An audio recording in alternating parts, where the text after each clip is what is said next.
Assalamualaikum warahmatullahi wabarakatuh.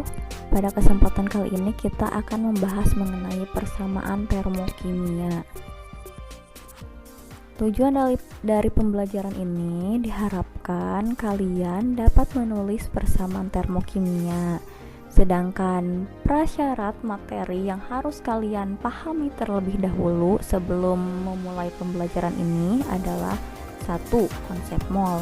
Kedua adalah persamaan reaksi dan penyetaraannya.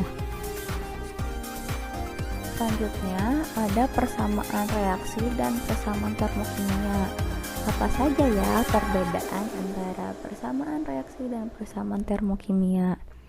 Yang pertama, persamaan reaksi menunjukkan komposisi dan fasa atau wujud zat yang terlibat dalam reaksi yang sudah setara berdasarkan perbandingan koefisien.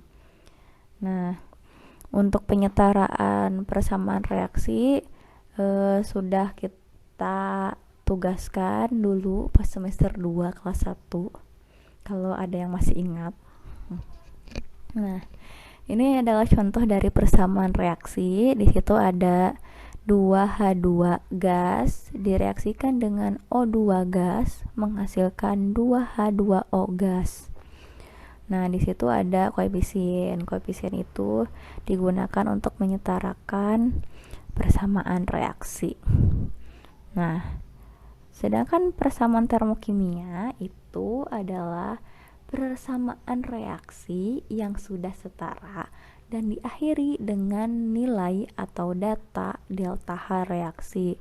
Nah, ini ya, lihat kalau di persamaan termokimia ujungnya diberi data delta H sama dengan minus 483,6 kJ. Nah, itu tuh menunjukkan nilai dari perubahan entalpi yang menyertai reaksi ini. Nah, itu ada tanda minus ya. Kalau minus itu berarti dia reaksi eksoterm. Kalau plus berarti reaksi endoterm. Oke, perbedaan yang kedua, koefisien persamaan reaksi tidak boleh pecahan. Dia harus berbentuk bilangan bulat, bisa 1, 2, 3 dan seterusnya. Nah, ini kan yang dicontoh ini ada koefisiennya setengah, berarti kalau dalam persamaan reaksi itu tidak boleh. Selanjutnya, kalau dalam persamaan termokimia, pecahan atau koefisien dalam bentuk pecahan itu diperbolehkan, boleh-boleh saja dalam persamaan termokimia. Selanjutnya, koefisien persamaan reaksi kimia menunjukkan perbandingan mol pada persamaan reaksi. Jadi kalau di persamaan reaksi, koefisien itu menunjukkan perbandingan mol. Misal nih, ada reaksi 2H2 gas plus O2 gas menjadi 2H2O gas. Nah, di situ ada perbandingan mol H2 dan O2-nya yaitu 2:1. 2:1 dari mana? Lihat koefisien H2 dan O2-nya, yaitu kalau H2 koefisiennya 2, kalau O2 koefisiennya 1 atau angka yang di depannya ya koefisien itu. Nah, karena perbandingannya 2:1, maka jumlah H2 dan O2 yang bereaksi itu dapat 2 mol dan 1 mol. Nah, 2 mol dan 1 mol perbandingannya 2:1. Atau dapat juga yang bereaksi itu adalah 4 mol dan 2 mol karena perbandingannya juga yaitu 2:1. Atau bisa juga perbandingannya yaitu 0,8 mol dan 0,4 mol. Itu juga sama kan perbandingannya 2:1 dan seterusnya. Nilainya bisa berapa saja, yang penting perbandingannya yaitu 2:1. Sedangkan pada persamaan termokimia, koefisien menunjukkan jumlah mol. Jadi kalau ini koefisien hidrogennya atau H2-nya adalah 2 dan koefisien O2-nya adalah 1, berarti jumlah mol yang bereaksi untuk hidrogen atau H2 adalah 2 mol, sedangkan yang bereaksi untuk O2 adalah 1 mol. Jadi kalau koefisiennya 2, berarti yang bereaksinya 2 mol. Kalau koefisiennya 1, yang bereaksinya berarti 1 mol. Itu khusus untuk persamaan termokimia. Nah, contoh ya, ini ada persamaan termokimia 2H2 gas plus O2 gas menjadi 2H2O gas dengan delta H-nya min 483,6 kJ. Ini adalah persamaan termokimia ke-1. Nah, pertanyaannya, jika persamaan termokimia ke-1 itu kita kalikan 2, maka semua koefisien dan nilai delta H kita kalikan semua dengan angka 2 menjadi, nah ini koefisiennya semuanya kita kalikan 2 sama si nilai delta H nya juga kita kalikan 2.